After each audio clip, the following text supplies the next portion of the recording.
अच्छा, अब हम अगर बात करें कि शुएब मलिक के हवाले से पिछले दिनों में बहुत सुर्खियों में आया, जो शुएब मलिक ने दूसरी शादी कर ली, उनके ऊपर बहुत ज़्यादा क्रिटिसिज्म हुआ। सना जावेद की भी दूसरी शादी थी, शुएब मलिक की भी दूसरी शादी थी। तो उनकी शादी को आप किस पहलू से देखते हैं, किस नज़रिए से देखते हैं कि उन लोगों ने जो है अपने पहले जो उनके पार्टनर थे उनको किस बिना पर छोड़ा होगा, या उनके अंदर क्या ऐसी कमियां होंगी या क्या ऐसी कुताहियां होंगी, या ऐसा कोई एक दूसरे को पसंद किया। जैसे उनके बारे में ये भी अफवाहें आई कि जी तो गेम शो में एक मिले वो लोग और वहां पर एक दूसरे को पसंद किया गया और फिर अपने पहले वाले पार्टनर्स को छोड़ दिया गया। तो ये उनका फैसला आपको किस हद तक सही लगता है? देखिए, जहां तक किस कपल की बात है तो बाहर तो ऐसा नहीं लगता कि किसी में भी कोई कमी थी। ऑब्वियसली दोनों ही बिल्कुल ठीक ठाक ही थे बाहर। तो अब उसमें ये बात ये है कि देखिए, होता आमतौर पे पता क्या है, जब भी कोई शादी होती है तो हम जब अपनी मर्जी से आमतौर पे शादी कर लेते हैं, जैसे भी आपने बताया कि जी शो में मिले, और छोटे से एक अट्रैक्शन की बुनियाद पे जब हम रिश्ते बना लेते हैं ना, तो आमतौर पे फिर उन रिश्तों का अंजाम यही होता है। हमें अपने सबसे पहले तो शादियां करने के लिए अपने किबले दुरुस्त करने हैं। मीनिंग बाय दैट कि आप किस बेस पे किसी के साथ शादी कर रहे हैं। अगर आपको जी कुछ देखने में जी आपका जो पार्टनर है वो बहुत अच्छा गुड लुकिंग है, चाहे वो लड़का है तो लड़की है, तो मैं आपको बस ये माहिर नफ्सियात ये बताना चाहता हूं कि जो लुक होती है ना, ये सिर्फ हफ्ते या 10 दिन की बात होती है। 10 दिन में आपको जितनी मर्जी कोई हूर परी हो, जितना मर्जी कोई वादी इश्क का शहजादा हो, 10 से 11वां दिन आपको नहीं अभी चढ़ेगा तो आप देखेंगे कि जो हुस्न वगैरह है या जो लुक और अट्रैक्शन है ये बिल्कुल एक ही बराबर हो जाएगी। तो सबसे पहले तो हमने इस चीज को अंडरस्टैंड करना है कि जो लॉन्ग टर्म रिश्ते हम शादियों के खास तौर पे बनाते हैं वो हम किन बेसिस पे बनाते हैं। अपनी बेसिस ठीक करें। सिर्फ अट्रैक्शन की बेस पे या एक बात आपकी किसी को क्लिक कर गई, मैंने आमतौर पे बड़े ऐसे कपल देखे हैं कि जी उसने मुझे ये कहा था और मुझे उसकी ये बात क्लिक कर गई और उससे जी मैं इसकी तरफ अट्रैक्ट हो गई या हो गया, फिर हमने शादी का फैसला कर लिया। भाई उसमें और भी तो बहुत सारी चीजें होंगी ना जो आपको शादी के बाद भाईदा में पता चलेगी। अभी तो आप एक बात पे अट्रैक्ट होके आपने कुछ रिश्ते बना लिए। तो सबसे पहले तो यह बात है कि रिश्ते जब भी बनाएं उसके पीछे बड़ी रीजनेबल और वाइज किस्म की अक्लमंदाना बेसिस होनी चाहिए। सिर्फ अट्रैक्शन की बेस पे या वक्ती खुशी की बेस पे किसी के साथ फैसले ना करें और ना ही सिर्फ अवेलेबिलिटी की बेस पे फैसले करें। आमतौर पे देखा यह गया कि जितनी भी आजकल लव मैरिजेस हो रही हैं वो भी टिक नहीं पा रही पसंद की शादी, क्योंकि उसमें कुछ सॉलिड या लॉजिकल बेसिस नहीं होती, बस अवेलेबिलिटी फैक्टर होता है जी कि कौन किसके लिए अवेलेबल था, किसने किसको टाइम दे दिया, कौन भागा नहीं, और जी उसके बाद ये करके जी चलो जी शादी होगी। शादी के बाद फिर एक दूसरे के असल रंग नजर आते हैं। तो अट्रैक्शन की बेस पे नहीं, शादी को रीजनेबल बेसिस पे अपने पार्टनर की चॉइस करें। अब जैसे कि आपने इस कपल की बात की है, शुएब मलिक की और सानिया की, ऑब्वियसली इन्होंने भी किसी वजह से, किसी अट्रैक्शन या किसी भी वजह से अपने रिलेशनशिप बनाए होंगे। लेकिन फिर क्या हुआ, जैसे ही थोड़ा टाइम गुजरा ये रियलाइज होना शायद शुरू हो गया कि जी अब जी हमारा एक तरह से टेम्परामेंट नहीं मिल रहा, या अब हमारा कह लें कि गुजारा नहीं है। जैसे अभी मैंने कहा ना कि मन भरिया विछड़ गया तू तेनू कोई होर मिले, ठीक है। तो बात यह है कि मसला ये होता है कि फिर हम रियलाइज करते हैं जी कि दिस इज नॉट वर्किंग। अब इतनी देर बाद आप लोग रियलाइज करते हैं, फॉर हेवन सेक बच्चे हो गए आपके, आपने इतने साल गुजार लिए, अब आपको जाके याद आया, अब आपको एक दूसरे की खामियां नजर आई। तो ये आम तौर पे आपको पहले ही आ जानी चाहिए ताकि आपने तो अपनी लाइफ के साथ जो करना है करें, या जो किया सो किया।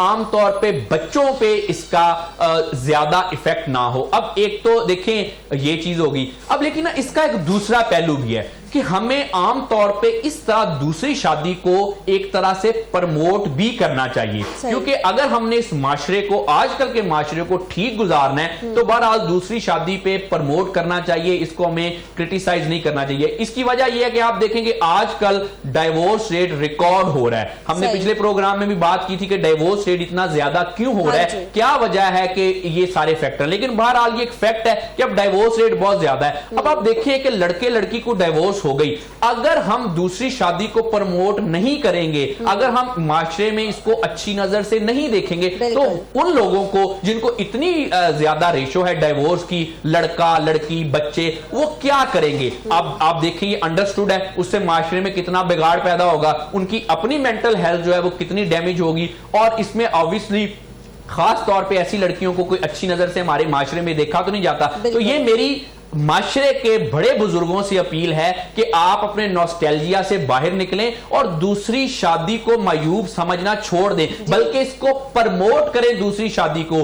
अगर आप आज किसी के बच्चे या बच्ची की डाइवोर्स होने के बाद अगर आप उनको बातें कर रहे हैं या उनकी इज्जतें उछाल रहे हैं, तो खुदा ना खास्ता ये कल काम आपके साथ भी हो सकता है, आपकी बच्चे बच्ची के साथ भी हो सकता है। क्योंकि जैसे मैंने बताया कि डाइवोर्स रेट रिकॉर्ड बढ़ गया है, उसकी वजूहात बहुत डिफरेंट किस्म की है, लेकिन बहरहाल फैक्ट है बढ़ गया है। तो जिनको डाइवोर्स हो गई है, अब कुछ ना कुछ तो करना ही है ना। अब क्या किया जा सकता है? सिर्फ और सिर्फ यही किया जा सकता है कि दूसरी शादी को प्रमोट करें। हमारे बड़े बुजुर्ग, हमारे जो एजुकेशन में लोग हैं, हमारे जो इंटेलेक्चुअल लीडर्स हैं, हमारे ये जो एकेडेमिया में लोग हैं, या हमारा जो रिलीजियस तबका है, मैं उनसे अपील करता हूं, या हमारे डॉक्टर हजरात जो है, माहिरीन नफ्सियात, या कोई किसी भी तरह का इन्फ्लुएंसर जिसको लोग सुनते हैं, मीडिया से मैं कहना चाहता हूं कि आप लोग दूसरी शादी को प्रमोट करें। अगर किसी के डाइवोर्स हो गई है तो कोई बात नहीं है, अगर डाइवोर्स होना अच्छी बात तो नहीं है, लेकिन अब जब हो गई तो हो गई, अब आगे चलें, दूसरी शादी को प्रमोट करें। सोल्यूशन निकालना यही, अगर दूसरी शादी को प्रमोट किया जाए तो जो बच्चियां हैं हमारी, जो खातून है, खवातीन है जिनकी पहली शादी हो गई है, अगर वो अपने हस्बैंड को इजाजत दे दे और खुशी खुशी इजाजत दे दे कि जी दूसरी शादी कर सकते हो, तो डाइवोर्स की नौबत ही नहीं आती। ये भी एक सोल्यूशन की तरफ जाता है कि दूसरी शादी हो गई, दोनों बीवियां अपने घर बसाकर सुकून से बैठी हुई हैं। तो जी बिल्कुल ऐसे ही है। देखें, अब एक तो ना इसमें दो फैक्टर हैं। एक तो ये है कि दूसरी शादी का ये मामला एक डिफरेंट है कि एक शादी ठीक चल रही है आपकी, आपने किसी वजह से भी साथ दूसरी कर ली और खुशी खुशी से कर ली, ये तो एक अलग चीज होगी। अब ये दूसरी शादी एक कॉन्टेक्स्ट में, दूसरी शादी एक दूसरे कॉन्टेक्स्ट में भी है, जैसे शोएब ने की, और अब ऑब्वियसली जिसके साथ की, जिनके साथ, उनकी भी गालबन ये दूसरी शादी है। अब बात यह है कि देखिए दोनों को डाइवोर्स हो गई। अब जब दोनों को डाइवोर्स होगी तो दोनों की जो दूसरी शादी करना है, इसको भी माशरे में मायूब ना समझा जाए, क्योंकि अगर हम इसको मायूब समझेंगे तो जो इतने ज्यादा डाइवोर्स हो रही हैं या हो गई हैं, वो क्या करेंगे? इनका सबसे अच्छा तरीका यही है कि आप सिर्फ इस तरह से करें कि आप दूसरी शादी को प्रमोट करें, डाइवोर्सेस की शादी को प्रमोट करें। और बाय द वे, जब इस्लाम में अगर बात करें तो ये जो दूसरी तीसरी शादी का रिवाज था, ये बेवा और डाइवोर्सी के लिए ये ज्यादा प्रमोट किया गया था। ठीक हो गया, बहुत शुक्रिया। डॉक्टर अली अजमल हमारे साथ मौजूद थे। हम दूसरी शादी के हवाले से बात कर रहे थे कि दूसरी शादी करना जो है इस्लाम में जायज़ भी है और ये एक हक भी है, मर्द का भी औरत का भी, कि अगर उनकी ज़िंदगी में कोई ऐसा मसला मसाइल हो गया है, डाइवोर्स हो चुकी है या उनके शोहर या उनकी बीवियाँ वफात पा चुकी हैं, तो वो दूसरी शादी कर सकते हैं। और भी बहुत सारा मसले मसाइल होते हैं, जो इंसान है वो एक्स्ट्रा मैरिटल अफेयर से भी बच सकता है। तो दूसरी शादी को उतना मायूब नहीं समझना चाहिए। हाँ, उसके पीछे जो वजूहात होती हैं, जो रीजंस होती हैं, उनको ज़रूर पहचानना चाहिए। हमें पता चल जाता है कि सामने वाला इंसान जो है दूसरी शादी किस बिना पर कर रहा है, उसकी बेसिस क्या है, उसकी वजह क्या है।